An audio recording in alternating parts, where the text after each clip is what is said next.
Hello,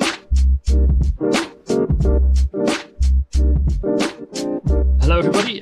Welcome back to I Am IMA, a podcast from the Innovation Methodology and Applications team at Newcastle University. My name is Andrew Fuller. I'm your host, and I'm really happy that I'm joined today by two guests. Our first double guest on the I Am IMA podcast, Pauline Addis and Calum Kirk. Hi, guys. Thank you very much for joining me. How are you both?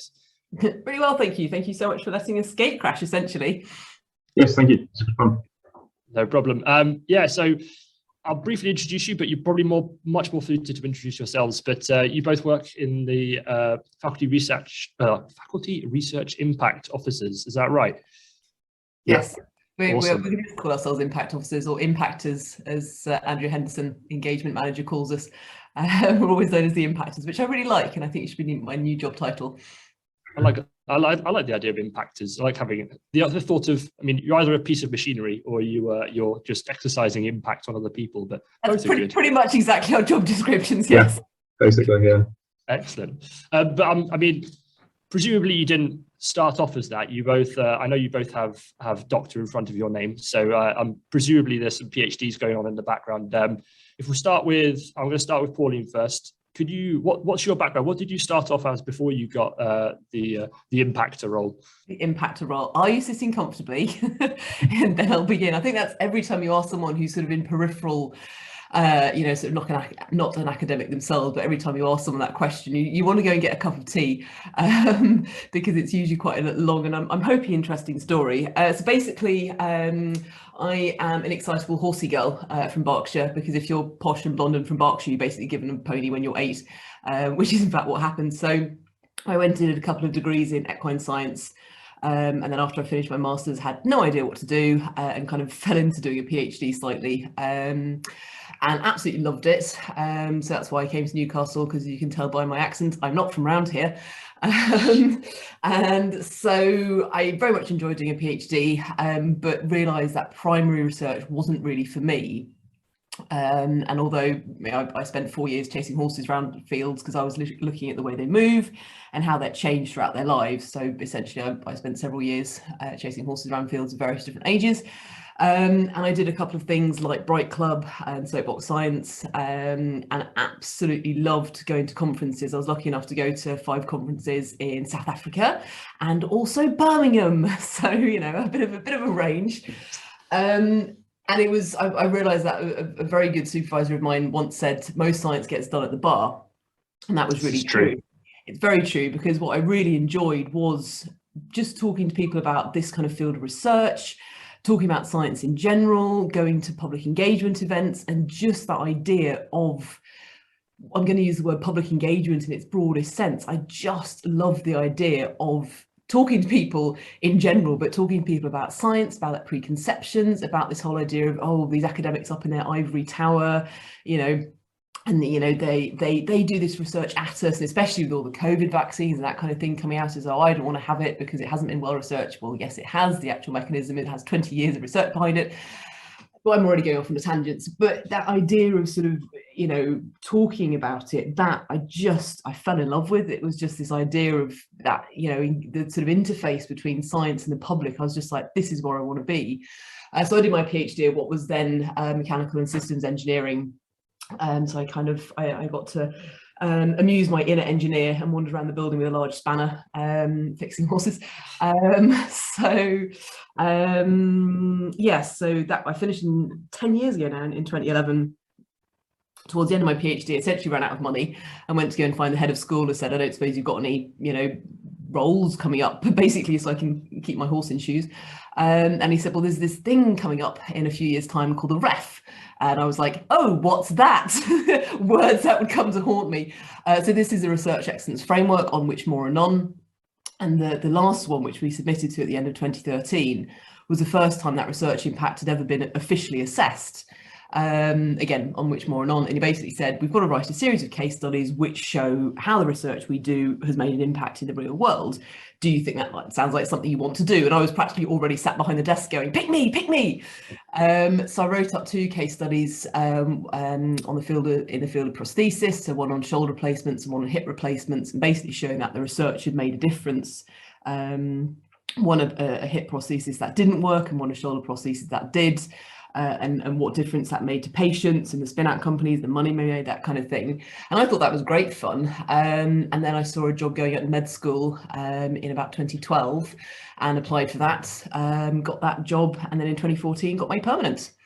So basically that's a sort of a potted history of how I went from being a horsey girl, doing various degrees, realizing I love public engagement, and I'm very lucky in that I've got quite a flexible job and I can still ride every day, which is part of the reason that I love doing what I do. And after a decade and now 2 refs behind me, I'm still completely in love with this world and just absolutely love it. So that's a very yeah, well, I like to think so. So that's I've rambled a lot, so I will now hand over to Calum, who's less excitable than me, but hopefully still enthusiastic. Less excitable, but just as exciting, don't worry. Just as exciting. Me, yeah. I do impact as Pauline told me to. That's it. Anyway, back to me. But yeah, so genuinely, the last position I held, I've been at Newcastle University for about 10 years now. Started as a PhD student back in 2012, down in Centre for Life. And then while writing up, probably a fairly common story of while I was writing up, I ran out of funding, so I needed a job and started as a technician in the Cancer Institute, first in the SGS, so James Spence building, and then in the Paulo Gorman building, managing the histology lab in there. And a bit like Pauline, I'd been involved and really interested in public engagement all the way through my PhD and things, and swiftly came to realize I liked knowing about science and talking about science, but then necessarily the sort of doing the science, or the more kind of, not the doing the science, it was the thinking long term about what am I going to study next kind of was less appealing to me. And things, though I still liked, talking about it. While as a technician, I was kind of involved in a lot of things there, took people onto lab tours and did as much of that as I could. But wanted another step. So then I went along to a careers fair that the university was holding.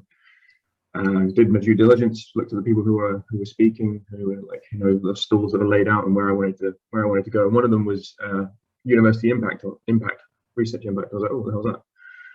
Went along and spoke to Pauline, and I can't remember kind of the track of it, other than Pauline was very knowledgeable. It sounded interesting. It's very related to public engagement. It's just a bit more kind of, you're talking to the academics rather than about the importance of the research, rather than the audience, or rather than the public about the importance of the research. And I think Pauline mentioned the magic words of, we might have a job coming up soon, which then I made sure to email back a few days later, and then was hired about 3 years ago now, nearly, just in time for the most recent rep. So I've only got 1 rep under my belt, but and I'm not a lot newer, but that's my sort of history through it, basically. You and I must have been at the Centre for Life around the same time. I started at the Centre for Life at 2011, so I wondered. I think we've probably been on similar meetings when we've been there. John, whose lab were you in at the Centre for Life? Just for my pure curiosity. So I was in what was locally termed the muscle team, but which I think to the wider world is the John Walton Musculoskeletal Research Centre. So my PhD supervisor was Katie Bushby and Hans Lochmüller. I was down there. Excellent stuff. So, I mean, not dissimilar backgrounds. I mean, I know you both did pure research, I guess we would call that, or basic. I always find it, I like calling it pure research. Some people like calling it basic research, but basic to me implies simplicity. It's anything but simple. So you went from that to both doing what you do now. But I'm just picking up, both of you have mentioned the ref. Now, I vaguely know what the ref is, but as somebody who I went down a technical track and papers have been less of an import to me rather than techniques. So I've never had to really consider it. I know my supervisors certainly have, and I know it's a stressful thing once every 4 years, 5, how many? Every 6 years. Okay, every 6 years. Thank you. Take a pandemic.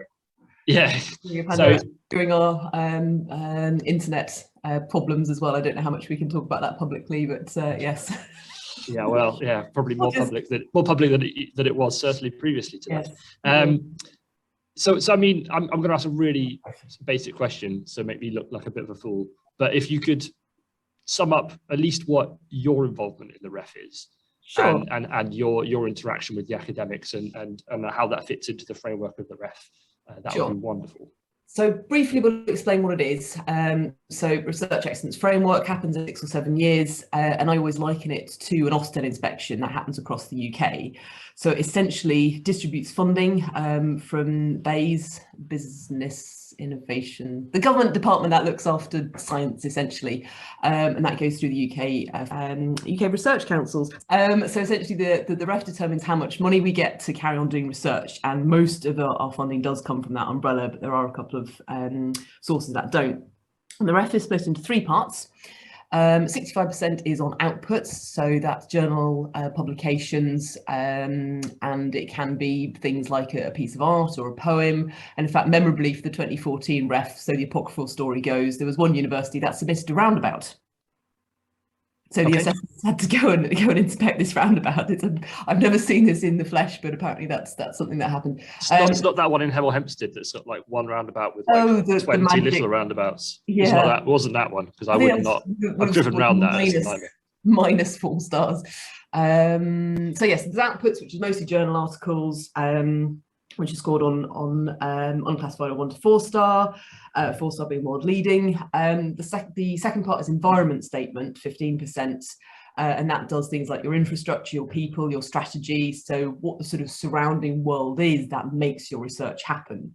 So what you've done was basically what we've done in our summer holidays. So who you've employed and why, and your buildings, your infrastructure, that kind of thing. And then the final 25% is on impact. So it's essentially what your research has done in the real world. And we write a series of quite short case studies, maximum 5 pages, and we set out what we call the unmet needs, what the problem was, what the Newcastle research was, and it's like a game of consequences. The consequence was this. And in our faculty, it's things like, so what's the patient benefit? So are patients living longer? Are they living better? Are their carers having a reduced burden?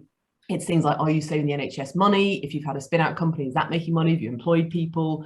Have you gone into UK guidelines? Have you changed public perception about something? So it's all those kind of tangible effects of research. So for the most recent REF, we submitted 27 case studies, and the other faculty, well, Sage submitted a similar number, and I think Haas pulled their hair out and submitted about 60. We submitted from a whole range of topics, everything from public health through to what I'm going to use the word basic science, and via neuroscience and all sorts of exciting things. So that was our involvement. Our primary focus was writing the cases. I think 3 or 4 years before we even submitted, we had a group to review cases. So it was a pretty intense process of writing them. So just a massive shout out to everyone that was involved in that. So yeah. And then we were also involved a bit in helping craft the environment statements, because obviously we knew a lot about the cases that didn't get submitted, but also told because the REF is quite prescriptive, you have to meet certain criteria. Right. And there was an absolutely brilliant range of research that for various reasons didn't get submitted as a case study, but did go into environment statements, just to really show, because of this infrastructure, this allowed us to do this thing, which had this really good impact. So it allowed us to tell a very rich story in those environment statements. So we were very involved in writing those, and also just basically, I think in the sort of 2 months beforehand, we just had all hands on deck with just, the REF system was, what can I say publicly, challenging sometimes. So there was lots of kind of unuploading stuff and then re-uploading stuff. And we just had a WhatsApp group with me and my immediate colleagues, which, we were working till 8, 9 o'clock at night, every night in the run up to it, and just desperately trying to stop each other going completely insane. Right. I mean, it sounds really intense, like an intense period.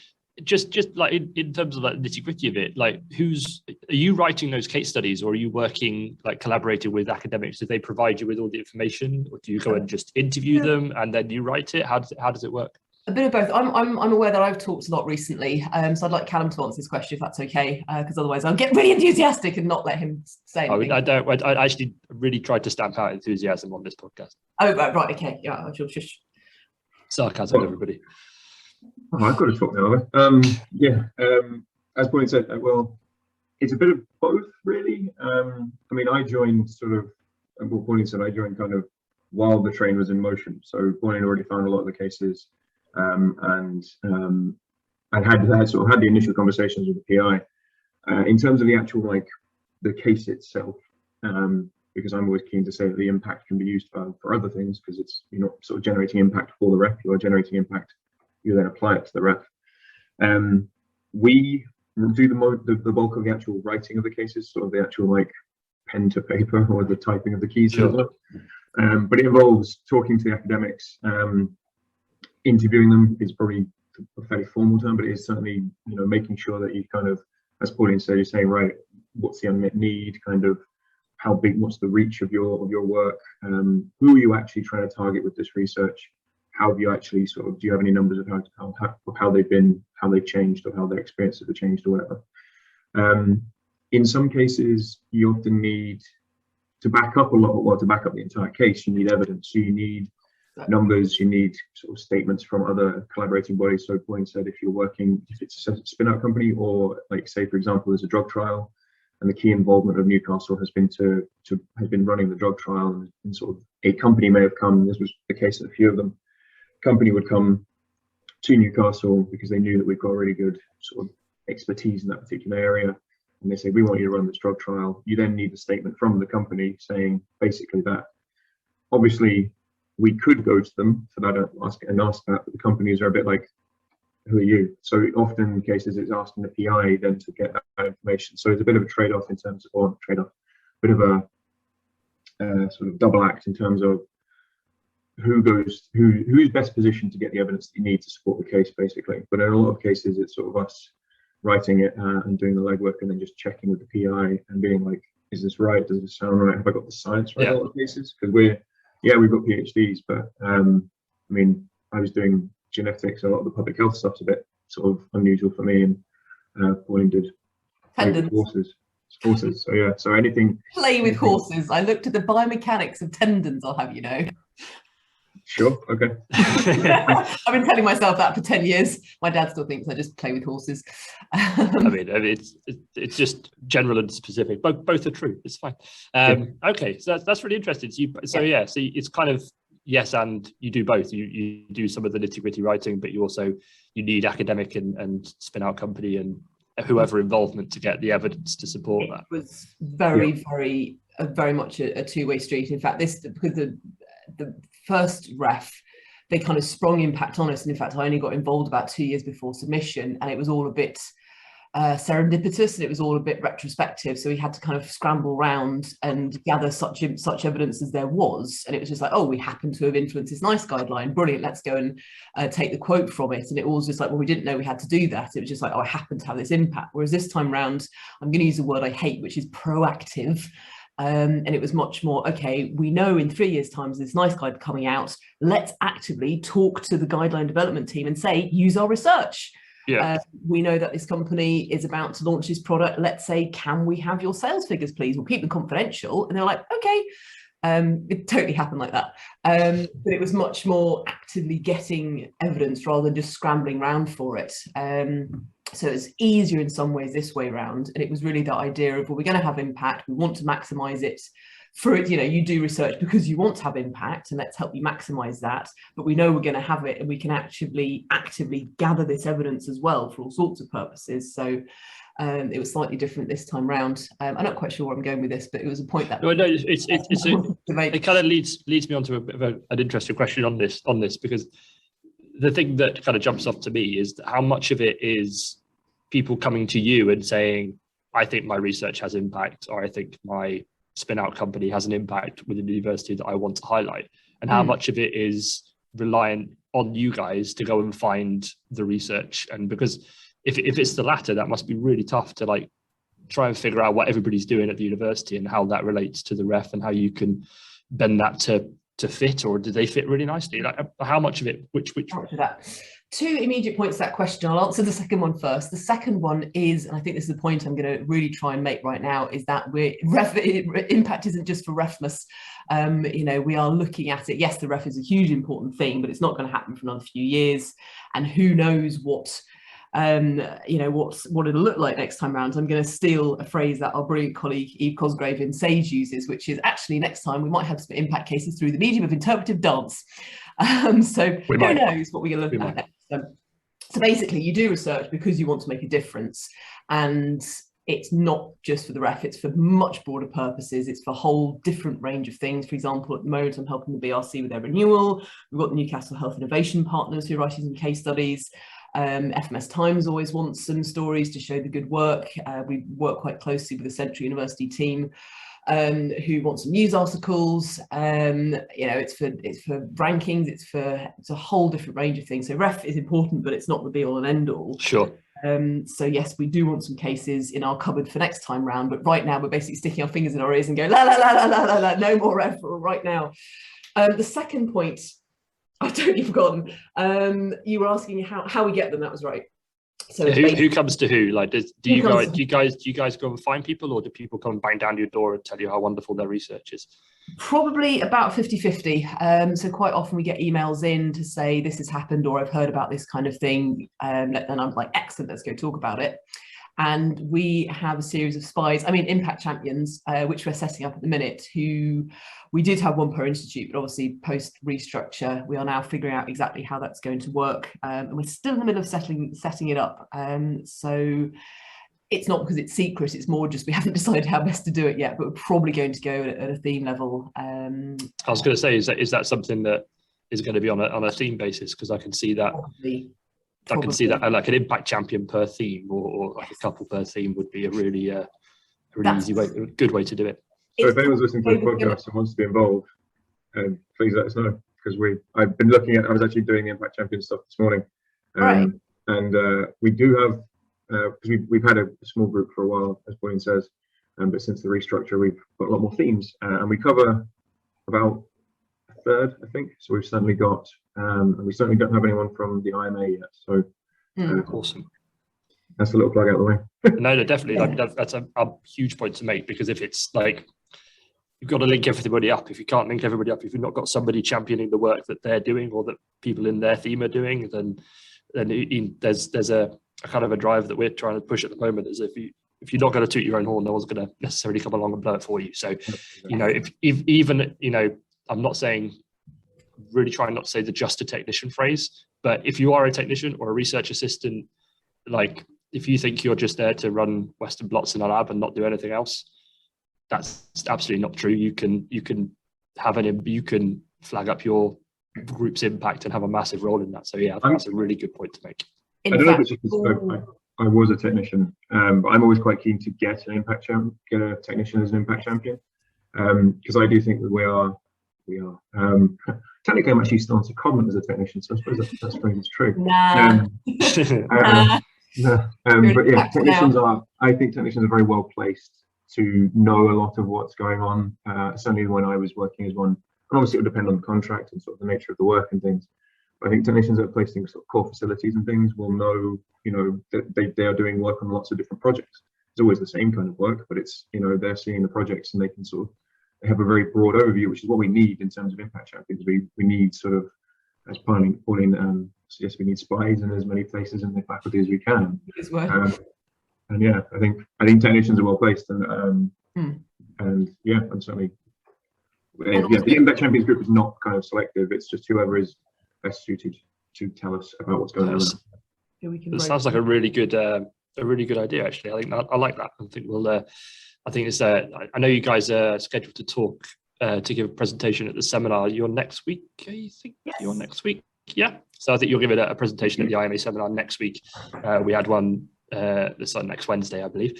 And I'm going to look for the date. I don't know the date. It's 7 days, 29th. Yeah, 29th. So people who are listening to this ahead of time, come along and listen to the recording. But it's definitely something that if it's not on your slide deck, then I would put it on there, because it might be a really good forum to get ears on your ideas and people volunteering for you, or we can push people to volunteer.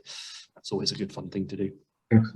Okay, that's really interesting. So it kind of comes from both ways then. You get people come and approaching you. Sorry, say that again. Not the 29th, it's the 6th of October. That's when I've got. 6th of October, no problem. It's the week after, next 2 weeks' time. Thank you.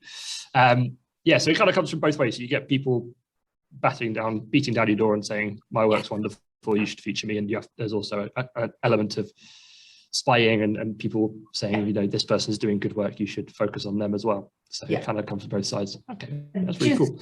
Just before moving on, I just wanted to say very quickly just that the previous I'm going to say the ref word again, I had to put 10p in the swear jar. We did make a real point, and in fact, all credit to Fiona Matthews, our Dean of Research and Innovation, who made a real point about parity of esteem. And actually, we made a note in the environment statements of noting the proportion of methodologists, technicians, etc., involved in both the outputs and the impact case study. So just to say, we really do recognise and value the inputs of these folks. So just a sort of an official on record big up, and note that was noted. It's much appreciated. As a representative of my fellow methodologists, I would it's greatly appreciated. But there's always room for more of us to be have our voices heard. Yes.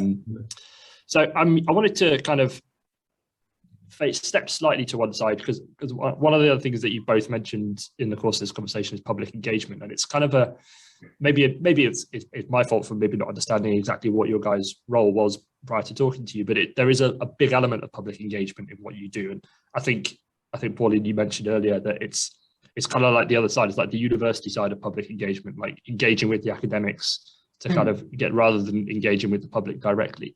So what kind of things do you have to do to kind of talk to academics to get them to do more public engagement? How does engagement work as a whole in your roles? Engagement is a sort of a bit of a catch-all phrase for us, in that it really does encompass everything from going out to schools and sort of talking to kids about their diet, to going to go and talk to policymakers to get them to put things into their policy. Basically, impact doesn't happen without engagement. And I use it in my job to mean talking to the right people at the right time to make a difference. So it's not necessarily, going to schools and talking about diet, that kind of thing. It's much more, okay, so we've got this research that either we haven't even started yet or in the middle of doing. How do I get it out there? And I'm going to use another word I hate, which is stakeholders or beneficiaries. But who are the people I really want to target? Where do I want to make that difference? And it's about identifying them and saying, right, these are people I need to speak to now, really. So I use engagement in that kind of way to mean, all right, so you're not just in your ivory tower sprinkling your research down with the grateful people below. It's actually actively doing something with it, and that's the term I use in my day-to-day role, and that then encompasses a whole range of things. Calum, have I missed anything? No, I think that's it. I think there's a distinction, just in my head I was going through, there's a distinction between public engagement and research engagement. As Pauline says, thank you, that's what I was trying to say badly. Yeah, engagement is a very important part of impact, because it's the first step. You need to engage with whoever you're engaging with. In a lot of cases, though, it's not. It's in some cases it's engaging with the public in terms of sort of PPI events and sort of the patients and whoever is the target of the research. It's less so the kind of, I think in the other faculties, certainly in Hertz, it is the public is who it's for. A lot of the artworks, a lot of galleries, sort of exhibitions, musical concerts, all the other stuff. It is the public that are the face of it. So that is public engagement a little bit more, and certainly it's seen as such. In FMS, it's because it's research engagement. You are looking at patients. You're looking at, as Pauline said, policy stakeholders. Other academics, sort of other kind of, if it's an education type thing, you've got the methodology that you want everyone to know about. It's your other sort of other people in other universities and other institutions who will use your work to then affect their work, and that's your impact.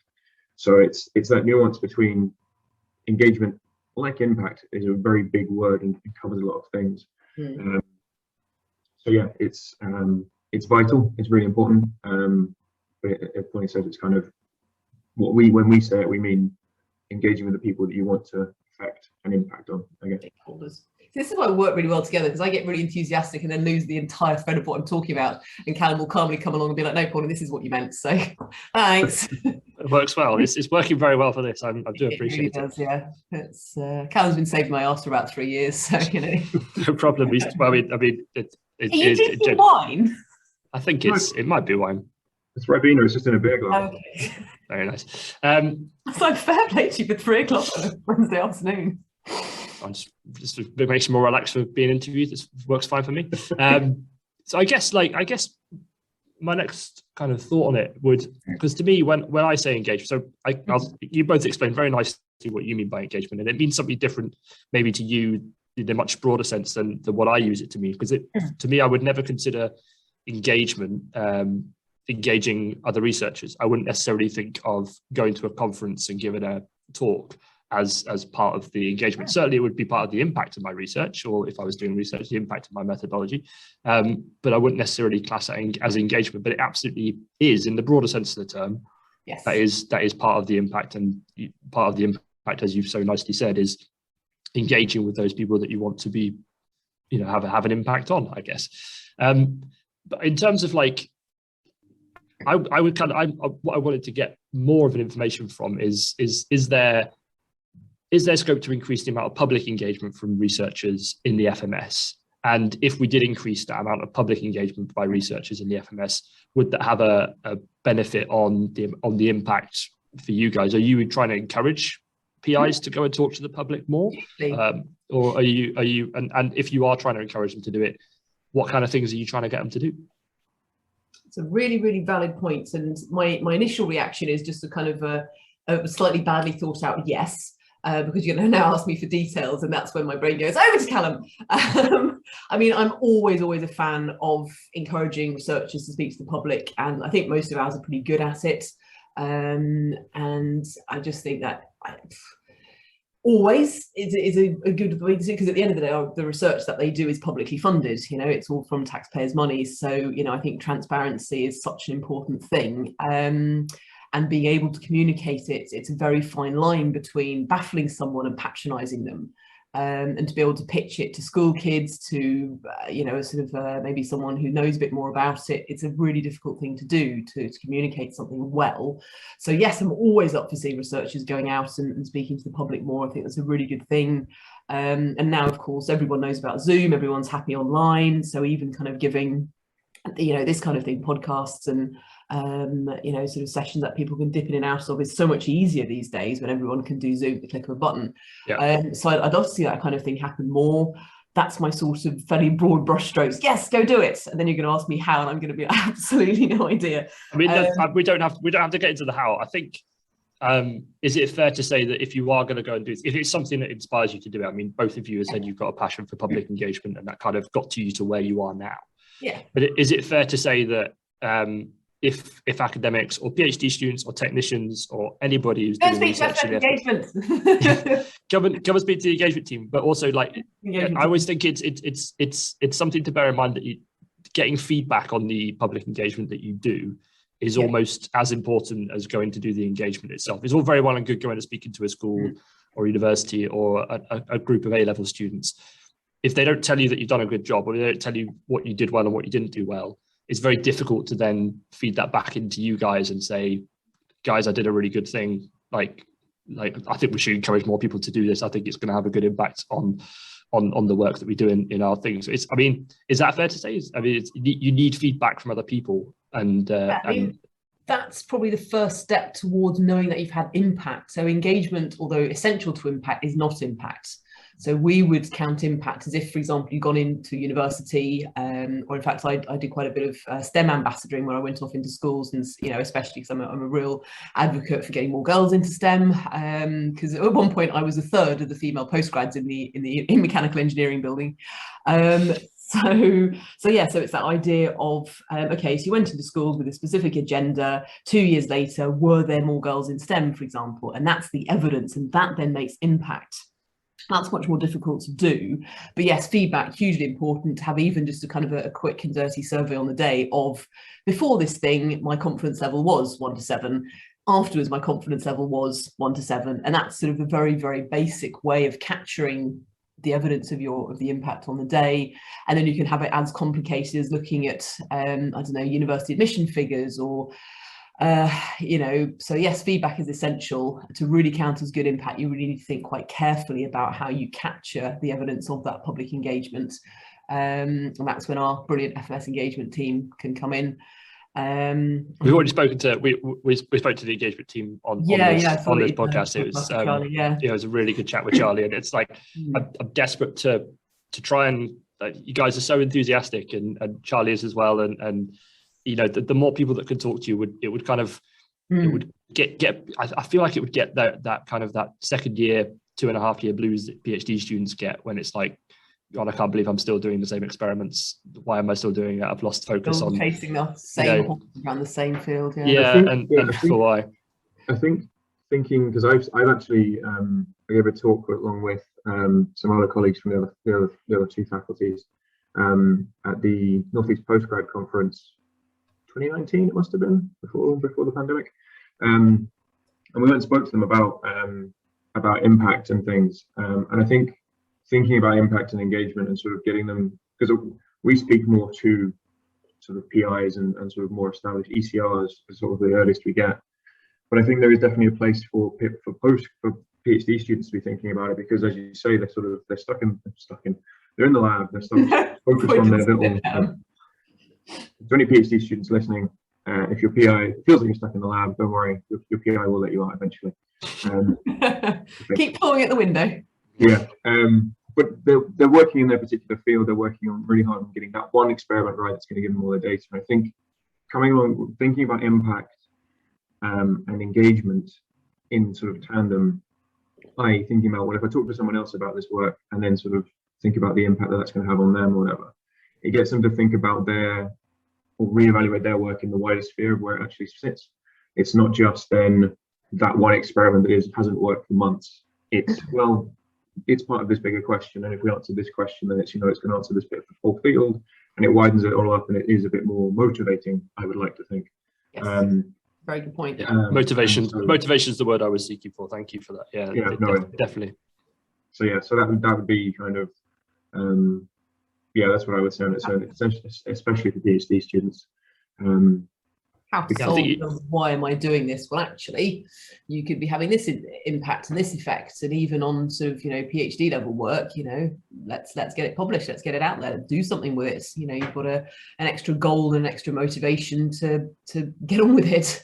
Yeah, absolutely. I think it's definitely, and I think you can say the same thing for like technicians in the field as well. It can feel like you're there, you're in the lab to do the three things that you were employed to do in the lab. They chose you because you could do Western blots and gels and all the rest of it. But if you think you've got more to offer, if you think you can, you've got a nice overall view of the lab, you're in all the lab meetings, but you maybe feel like your contribution's you're not leading on a project. I mean, why not be the kind of person thinking about impact in your lab? And you can certainly, people like that could certainly lead and come and talk to you. I think that'd be really, really good. Yeah, so the last thing I wanted to do, which we've kind of phased into really nicely, which is great, is that I know we've mentioned that if we're talking to the IMA team, if we're pretending that all the IMA team is listening, which I really hope they are, but what would you guys want to say to members of the IMA team to engage? I know we've said that word a lot, to kind of come and get more involved with what you guys do now. Thinking we're talking to technologists and technicians and people like myself who aren't in pure research anymore, but kind of tangentially running alongside it. What would you like to see more from them with regards to what you guys do? Tell us about the projects they're involved in, or if there's confidentiality aspects, get their PI to come and talk to us. Basically, at the minute, now we're in the sort of post-ref haze. We spent a couple of weeks twitching in a dark corner listening to whale music, and now we're in the sort of phase of, okay, so what's going on across the faculty in terms of two things, one of which is the research itself, and two, what's the infrastructure, what's the methods by ways impact happens. So basically, we're going around talking to all the groups at the minute, both that are doing research and all of the other bodies that support this to happen. And ideally, we want to know about all the research, every single project that's going on across the faculty. Ambitious, but aim high. So we really want to know about what's going on so we can really help maximise that. And it's really interesting to hear about it from a non-pure academic point of view and actually hear the technician's side of things and say, actually, we used a brand new method. Are you going to publish it? Nah. Why not? I really want to hear about the sort of, it's again, that richness that really adds to research, not just for ref environment statements, but for sort of, telling the story about, well, actually Newcastle came up with this cool new way of doing things. And I think that sometimes gets overlooked. So I think that's really important to come and tell us about. And if you think there's cool projects that might be interested in, which are going to have a good impact, then absolutely come and talk to us. And in fact, we've set up pretty regular meetings now with the business development team, with the research funding development managers, basically casting the net as wide as we can. And I'd rather hear about a project 3 times over than not at all. So if I hear about it from a technical aspect, from a funding aspect, from a business aspect, and it really helps me build that, a rich case and say, well, actually, it did have a new method applied to it. It did then go and have commercial impact. It did then go and have public impact. And I think that's a really interesting way of knowing about things. I'd far rather know more than not enough. Yeah, so that's, come and talk to us. Plus, I make a really good cup of tea. So, Calum, what have I missed? As always, I don't think you've missed much. Yeah, I would say that the other thing, sort of, one, definitely come and speak to us. I would sort of say that we might not be the end point. I would say we're certainly not going to be the end point. What we can do is link you up, as Pauline said, with business development managers or the research funding development managers, linking up with the other groups that you may not sort of have had much contact with, or sort of, if we're a pivot point, or if we're kind of a segue, or anything, like a crossroads between in the faculty. Yeah, we're very well connected. We know everybody. Shooting on everyone. If we can link people while we write the cases and we're kind of, honing the impact, we won't be the only ones that will be working on this. So it'll be a case of we can link other people up of, say, for example, someone says, I'm working on this project, we're using this really interesting methodology, I think it could really have impact. It's like, for us, that's great, we can track that impact.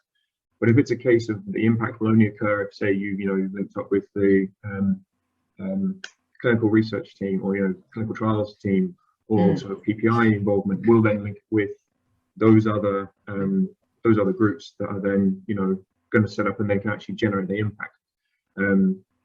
Because that might be what it is. It's just sort of, if you're sort of sat in your lab in the end, sort of thinking about, this is going to have really great impact, but it's that kind of, we're here to help sort of get over that hump and actually link up and generate that impact.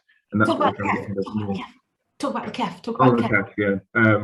Another F. Another. What is it? It's not mentioned right at the end. We've got the REF, the TEF, and the KEF. What we refer to humorously as the effing frameworks. Calum, talk about the KEF. KEF. So as Pauline's mentioned, the REF can be fairly prescriptive in what it allows as an impact case.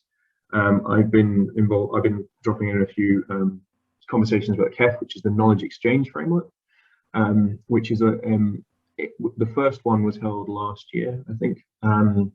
So it's still very much a developing idea, but it's capturing those bits that are there's knowledge exchange, i.e. research talking to any kind of body other than itself about knowledge and sort of and moving forward. I think it does have an impact element, and it certainly should do moving forward. But it's better designed, or hopefully, certainly a lot of the conversations I've heard are better capturing those things that aren't necessarily a REF case, but are kind of lots of little kind of conversations of knowledge exchange, of going out and saying, I've got this really cool methodology, or we've started doing it X way, and just sort of bridging those gaps of kind of getting as much information out to the areas that need it, that may or may not then become a REF case itself later down the line, because a REF case can be a PI's whole body of work. In some cases it takes years, whereas there'll be lots of little steps that are lots of little bits of knowledge exchange on the way, which are less capturable as a word in a REF case, but they are perfect for the CAF. And I think that they're that's another one. Okay, that sounds like I'm really just getting to grips with, so I don't, but come and have a conversation about that as well, and we can find out together. Oh, excellent. That sounds really cool. I like the idea of that. That sounds really cool. So I've taken up a lot of your time. I'm very appreciative of it, and I've learned a lot. I mean, I don't mean this just because I'm nice to all my guests, because I am nice to all my guests. Please come and be on my podcast. I'm lovely. But it is really nice to talk to people so enthusiastic about what they do and so keen to support everybody else. And I think if given more time, maybe we'll get you back on for another episode, because I would like to bend your ear about how you drive more academics to commercialize their output, and what that can not just do personally benefit you and personally, create a company and give you a career, but also that is impact that we need to, needs to be assessed and worked into as well, because that is of interest to me anyway. It's something that I think, along with a PI who has commercialized, and we can sort of almost do a sort of an interview with them about how this happened and how we help them. And there's a couple that immediately spring to mind who are good and engaging. So if you have a specific interest in that, then we can certainly set that up and bring along a PI who's done it, and maybe a business development manager as well, and talk about it from their aspect. We've done that quite a lot before. So that sounds really. I would really like to set that up. So I'll make sure I send you some more emails after this and keep hold of your address. But I'll wrap it up there. Thank you so much for listening. Really looking forward to your seminar in a couple of weeks. I'll definitely be in attendance. I will release this podcast prior to it and drive people to listen to you, so they've got a bit of a primer and know what you guys and who you guys are and so on and so forth, prior to come up with some really hard questions for you after your seminar, obviously. Thanks again. We're all very nice. It's been really nice to talk to you, and hopefully speak to you both very soon. Thanks again. Bye now.